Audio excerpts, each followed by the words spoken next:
मध्ये जो विद्यार्थी घडतो त्या मातीच्या गोळ्याला आकार देण्याचं काम हे विद्यार्थी दशेमधल्या त्या मातीच्या गोळ्याला आज सगळ्या मूर्त रूप जर द्यायचं असेल तर ते देण्याचं काम हे शाळेतले गुरुजीच करतात। त्यामुळं त्याबद्दल खरं तर हे जे आज सगळे बालचमू होते यांचा सुद्धा सत्कार जे केलेला आहे त्यांच्या घडवण्यामध्ये वाटा असणाऱ्या या समोर बसलेल्या सगळ्या शिक्षक मंडळी त्यांच्या पालकांचा सुद्धा आहे असं मला वाटतं। आज प्रत्येक खरं तर कार्यक्रमाला मला आल्याचं सांगितलं खूप वेळ झालाय, त्यामुळे मी सगळ्यांचा परत एकदा नामोल्लेख करत नाही, परंतु विरकर गुरुजी असतील, गट शिक्षणाधिकारी पिसे साहेब आहेत, सजगाने साहेब आहेत, विरकर सर आहेत, त्याचबरोबर ऍडिशनल बीडीओ सजगाने साहेब, हे सर्वच जण यांचा मी खरं तर मनोभावे मी धन्यवाद मानते।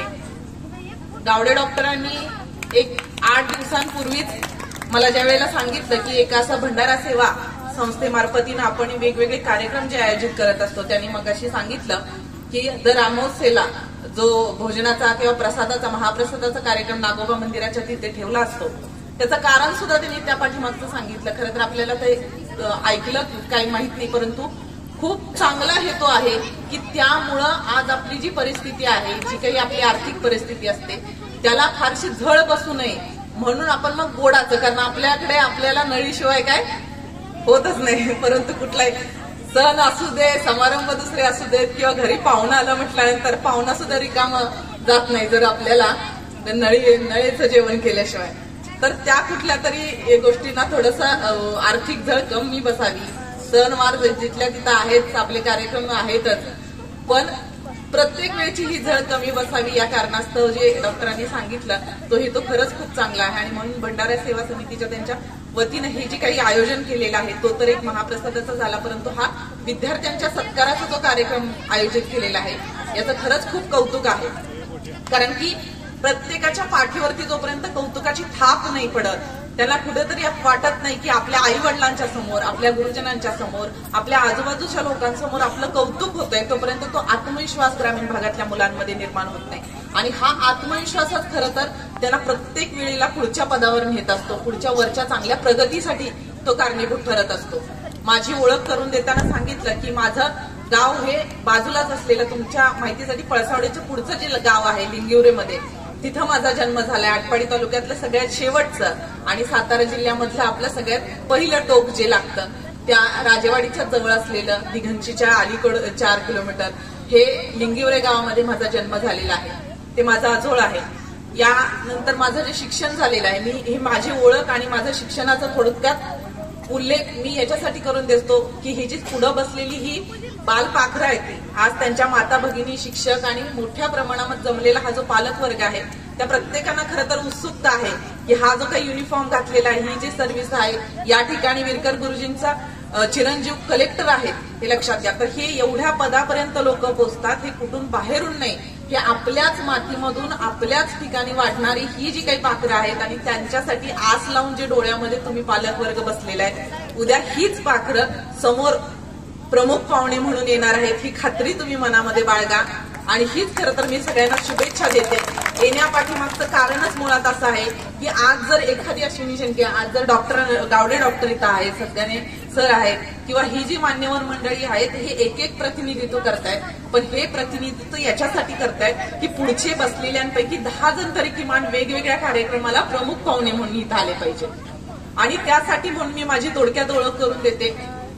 मी सांगितलं की माझं शिक्षण जे आहे हे झरे तालुका आटपाडी या ठिकाणी झेडपी शाळेमध्ये 1ली ते 4थे शिक्षण झालं। 5वी ते 10वी जवाहरलाल नेहरू विद्यालय झरे ही आत्ताच तुमच्या बाजूला जी विरकरवाडीचं हायस्कूल जे आहे त्याची जी शिक्षण संस्था आहे अहिल्यादेवी शिक्षण संस्था, ह्या अहिल्यादेवी शिक्षण संस्थेच्या जवाहरलाल नेहरू विद्यालय झरेमध्ये माझं 10वी पर्यंत शिक्षण झालं। 11वी 12वीचं शिक्षण माझं विवेकानंद कॉलेज कोल्हापूरला झालं आणि त्यानंतरचं इंजिनिअरिंगचं जे शिक्षण आहे ते Shri Guru Govind Singhji institute of engineering and technology हे गव्हर्नमेंट ऑटोनॉमस जे महाराष्ट्रामधले 6 नामवंत कॉलेज आहे, जे COAP आहे, वालचंद आहे, त्यापैकीच एक नांदेडचं जे कॉलेज आहे याच्यामध्ये माझं इंजिनिअरिंगचं शिक्षण 2014 पर्यंत 2010 ते 14 पर्यंत झालं। 14 नंतर 2015ला अभ्यासाची सुरुवात आणि 2015 नंतर 2016च्या एक्झाम मध्ये माझं डायरेक्ट डीवायएसपी म्हणून ACP म्हणून माझं सिलेक्शन झालं। वयाच्या 24व्या वर्षी माझं हे सिलेक्शन झालं आणि या सगळ्याचं खरं तर मी श्रेय जे आहे त्या आपल्या ह्या मातीत वाढलेल्या कणखर शक्तीला देईल. आणि हे कशासाठी, तर ती जी जिद्द आपण जे प्रत्येक वेळेला शब्द ऐकतो, पालकांनी तर खास करून सांगतात तुझ्याकडे जिद्द, चिकाटी आणि मेहनत करण्याची इच्छाशक्ती असली पाहिजे.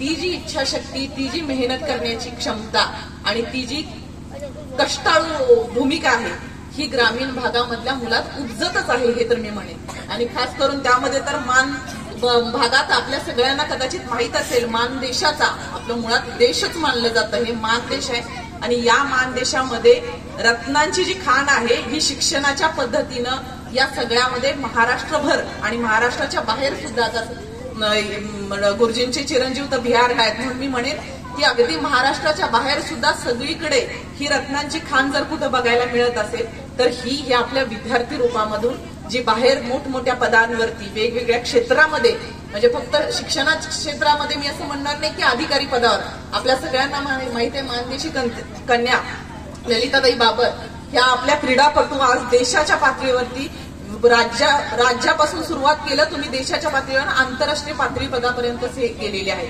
त्यामुळं मानदेशाची ओळख ही वेगळी करायची गरज नाही. त्यामुळे हे जे काही कष्टाची जी आहे ते आपल्या रक्तातच आहे आणि ही खरं तर आपली जी आहे ही ओळखली पाहिजे. ही आपली प्रत्येकामध्ये उपजत असं असलेलं एक गुण आहे.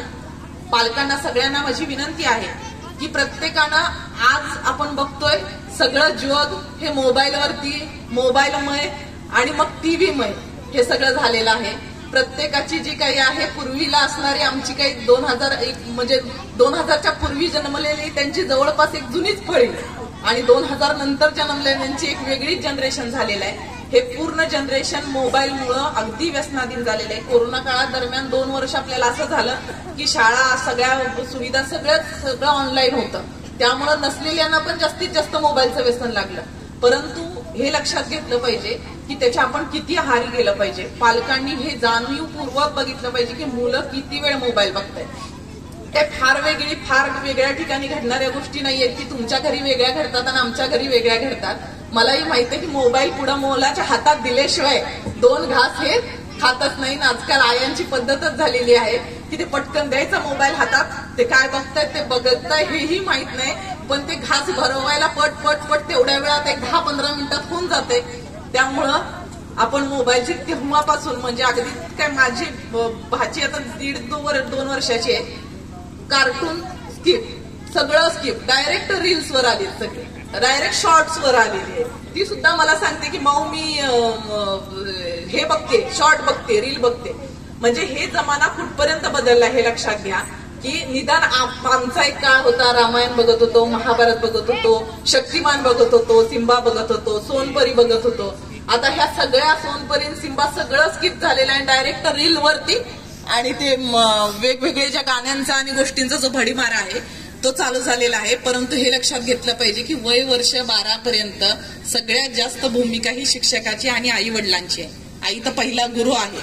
त्यामुळे जोपर्यंत 12 वर्ष, हे सायंटिफिकली विज्ञानानं प्रूव्ह केलेली गोष्ट आहे, वय वर्ष 12 पर्यंत आपण जे काही संस्कार मुलांवरती घडवतो तेच संस्कार हे आयुष्यभरासाठी पुरेसे असतात आणि तेच संस्कार हे आयुष्यभर आपल्याला साथ देणारे असतात. ती जी संस्काराची शिदोरी आहे ती आयुष्यभर पुरणारी असतात. आणि मग आपण म्हणतो की मुलं अशी का वागतायत, मुलं ऐकण्यातच का नाहीयेत, ते इतके हट्टी का झालेत, त्याचं कारणच मुळात ते लहानपणापासूनच आहे की ज्या वेळेला आपण सवयच लावताना चुकीच्या सवयी किंवा दुर्लक्ष, आपणच मालिकांमध्ये इतकं व्यस्त झालेलो आहे की ती 7ची संपली की 7:30चा पाडा चालू होतो, 8ची चालू होते. कोण आता तर नवीनच आले, जाऊबाई गावातवाले आहे, तुमची आई कुठे काय करते, आई कुठे काय करते पेक्षा आपलं बाळ काय करते हे पहिले बघितलं पाहिजे. त्यामुळं ही जी सिरियल आहे त्याचा एपिसोड जो आहे मी तुम्हाला आवर्जून सांगेन. आज मी काय फार शिक्षणाबद्दल आणि ह्याच्याबद्दल फारसं बोलणार नाही, पण ज्या गोष्टीची खरं गरज आहे आज समजून घेण्याची त्याच्याबद्दल थोडंसं मी आपल्याशी तो संवाद साधणार आहे. कारण की ह्या गोष्टींवरती खरं लक्ष देण्याची आजची आपल्या पिढीला गरज आहे. त्यामुळं एखादा मालिकेचा एपिसोड मला आता काय फारशा आठवत नाहीत, परंतु ती रानादाची जी झाली वाटतं, संपली वाटतं, आता दुसरी कुठली तरी सुरू आहे, अर्जुन आणि काहीतरी आहे, ती माझी ती छोटीवाली ती सगळं सांगत असते. त्यांना जोड्याही पाठ आहेत, कोणाची कोणाबरोबर, कोणाचं कोणाबरोबर.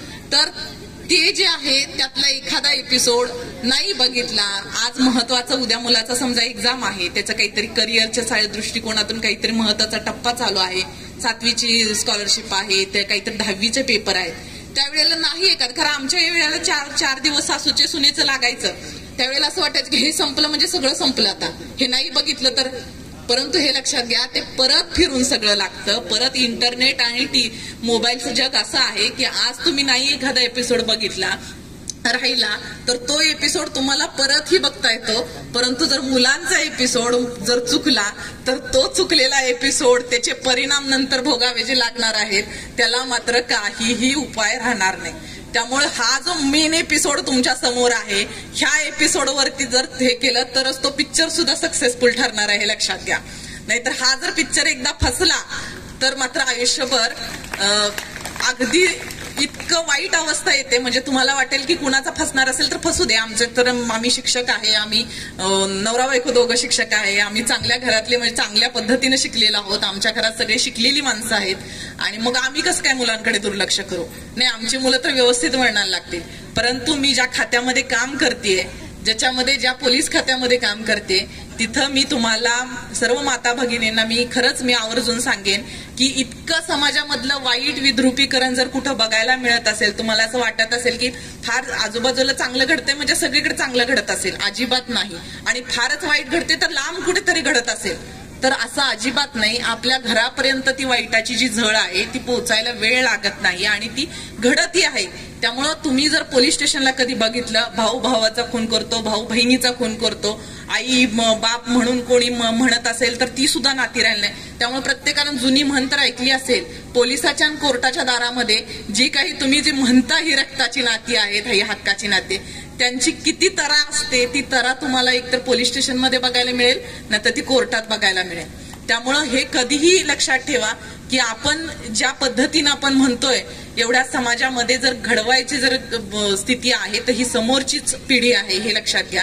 कारण की अगदीच नवरा बायको दोघं शिक्षक असणारे, मी लांबचं उदाहरण सांगत नाही, जवळच अगदी यापूर्वी मी तासगाव तालुक्यामध्ये ज्या वेळेला 3 वर्ष काम केलं, विरकर सरांना माहितीये, त्यावेळेला माझ्याकडे दोघंही प्राध्यापक, शिक्षक प्राध्यापक, महिला प्राध्यापक, पुरुष दोघंही नवरा बायको दाम्पत्य माझ्याकडे आले आणि अक्षरशः रडायला लागले, डोळ्यात पाणी आणून, आणि हातात एक छोटीशी बॅग सुद्धा होती. ते मला कळालं नाही की हे काय कशासाठी आलेले आहेत. मला वाटलं ह्यांची कंप्लेंट घेत नाहीत पोलीस स्टेशनमध्ये किंवा काय असेल म्हणून माझ्याकडे भेटायला आले असतील. परंतु त्यांनी जी मला कथा सांगितली ते मन हे लावून टाकणारी आहे. हे सगळ्यांनी त्यासाठी ऐका की त्या दोघांनी सांगितलं की 2 मुलं आहेत त्यांना, 2 चांगली शिकलेली मुलं आहेत, 2 चांगल्या पदावरती असलेली मुलं आहेत. पण आज अशी वाईट अवस्था आलेली आहे की असलेल्या आई वडिलांचं पेन्शन सुद्धा त्यांना हवं आहे, सगळ्याच गोष्टी त्यांना हव्या आहेत, एवढ्या ओरबडून हव्या आहेत. बरं, त्या भोळेपणाखाली त्यांनी त्यातल्या बऱ्याच गोष्टी यांच्या नावावर सुद्धा केली, आणि आज अशी अवस्था आली की त्यांना राहायला घर नाही. आणि राहायला घर नसलं तरी सुद्धा ते दुसरं भाड्यानं असलेल्या पेन्शनमध्ये घर शोधून राहिलं, तर तिथं मुलं परत त्रास द्यायला आली म्हणून ती लपून फिरतायत. सांगलीत घर घेतलं, तिथला पत्ता शोधला, तिथं लोकांनी त्या मुलांनी त्रास दिला, तिथं येऊन धिंगाणा केला सगळ्या आजूबाजूच्या इथं. त्यामुळे तिथून परत ती बॅग घेऊन फिरतायत आणि आता नवीन एखादं घर शोधतायत की जिथं कुठेतरी लपून राहता येईल, की ज्यांचा पत्ता, मोबाईलचे सिम कार्ड बदलून झाले, सगळ्या गोष्टी बदलून झाले, कोण ना कुठून तरी माहिती देते आणि त्यांना त्रास देते आणि जगणं मुश्किल झालेलं आहे. तुम्ही असं विचार करा की इतकी जर वाईट अवस्था एखाद्या शिक्षक असलेल्या, प्राध्यापक असलेल्या दाम्पत्यावर जर येऊ शकते तर आपल्यावरती यायला सुद्धा वेळ लागणार नाही जर आपण ह्या पिढीकडे लक्ष दिलं नाही. त्यामुळं माझी माता भगिनींना खरंच कळकळीची विनंती आहे की आपण ह्या पिढीकडे जर आपण, कारण आपली बरी होती पिढी की ज्याच्यावर संस्कार तरी निदान होतं, काय चांगलं आहे काय वाईट आहे याची जाण तरी आई वडील करून द्यायचे. त्यामुळे ज्या वेळेला आपण घराच्या बाहेर पडायचो त्यावेळेला समाजामध्ये वावरताना सुद्धा त्या गोष्टीचं, त्या संस्काराचं शिदोरी आपल्या सोबत होती की हे माझ्या घरी चालणार नाही, हे माझ्या वडिलांना पटणार नाही, ही माझी आई करू नको म्हणणार आहे. नाहीतर मग आज तुम्ही दुसरा जो प्रकार आम्ही पोलीस खात्यामध्ये बघतोय, वय वर्ष 14, वय वर्ष 15, वय वर्ष 13 आणि अगदी वय वर्ष 10-12 सुद्धा मुली काय तर पळून गेल्या. अरे हे पळून जाण्याचं फॅड आणि पळून जाण्याचा प्रकार तरी काय आहे? तुम्ही कोणी कुणाचं, मी तर ज्या शाळा कॉलेजेसमध्ये जाते त्यांना आवर्जून सांगते, कोणीही जगामध्ये कधीही कुठून कुणापासून पळून जाऊ शकत नाही. ज्याचा हात मोडतो त्याच्या गळ्यात पडतो, ही आपली ग्रामीण भागातली अस्सल म्हण आहे. त्याचं एक ते जे काही रूपांतर आहे 4 दिवसानं त्यांना भोगायचंय, तर दिसतं समक्ष, आणि मग जे आयुष्य वाया गेलेलं असतं, बरं त्याचं एकट्याच गेलेलं असतं का? त्या मुलीचं, त्या मुलाचं, त्या मुलाच्या आई वडिलांचं आणि त्या मुलीच्या आई वडिलांचं, म्हणजे एका सोबत किती 8 ते 10 किमान लोक आपण घरातली 4-4 इकडची जरी पकडली तर 4-4, 8 ही 10 लोकांचं आयुष्य एखाद्या तुमच्या निर्णयामध्ये बदलतं. आणि तो निर्णय घेण्याचा तरी तुम्हाला अधिकार आहे का? कायदाच आपला म्हणतो की 18 वर्षाच्या आत तर तुम्ही अज्ञानच आहात. 18 वर्षानंतर आपण सुजाण होतो. मग जर आपण 10वी 12वी एवढी महत्वाची वर्ष जे आयुष्याचं आपल्याला पूर्ण समोर असणारं करिअर घडवून देणार असतं, त्या वयामध्ये जे आपण ज्याला प्रायोरिटी, ज्याला मुख्य दिलं पाहिजे ते लक्ष न देता आपण आणि अन्यच कुठल्या तरी भलत्या गोष्टीकडून, तुमच्यापेक्षा ह्याच्यात वाईट अवस्था आम्हाला ज्यावेळी येते की आई वडिलांना माहिती नसतं की तिच्याकडे 2-2 मोबाईल होते.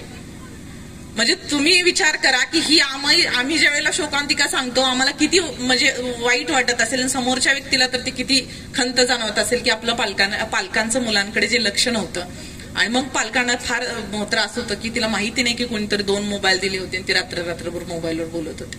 मुलांच्याही बाबतीमधलं म्हणून मी आज सांगते की ह्या गोष्टीचे पालकांनी मुलं, आपण आपल्या कामात सदैव व्यस्त असतो, असं नाही की बाबा कोणी फार हे आहे, पण त्या व्यस्त असण्याबरोबरच ज्याच्यासाठी आपण एवढं व्यस्त राहतोय, मी म्हणेन की सकाळपासून उठल्यापासून रांदा उष्टी काढण्यापासून पहाटेपासून जर आपण शेतात जाण्यापासून जर काम करत असून संध्याकाळी झोपेपर्यंत आणि पोटाला चिमटा काढून जर आपण कष्ट करून तेवढा 2-2 पैसा साठवत असेल, कुणासाठी करतोय हे? कुणासाठी करतोय आपण? लेकराबाळांसाठी करतोय, मुलांसाठी करतोय.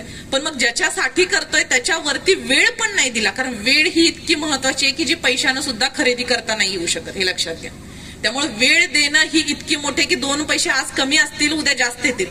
त्या बाबतीतली मी छोटीशी गोष्ट सुद्धा सांगेल की माझी आई फार, तुम्हाला माहित, माझे वडील तरी शिक्षक होते, परंतु माझी आई अगदी अडाणी. मुलाचा अभ्यास मात्र घेणं, आई अभ्यास समोर, वडील शिक्षक आहेत म्हणून मी इथपर्यंत आले असं म्हणून अजिबात नाही. मी माझ्या आईमुळे आज झालेली आहे, हे मी 100% सांगेन.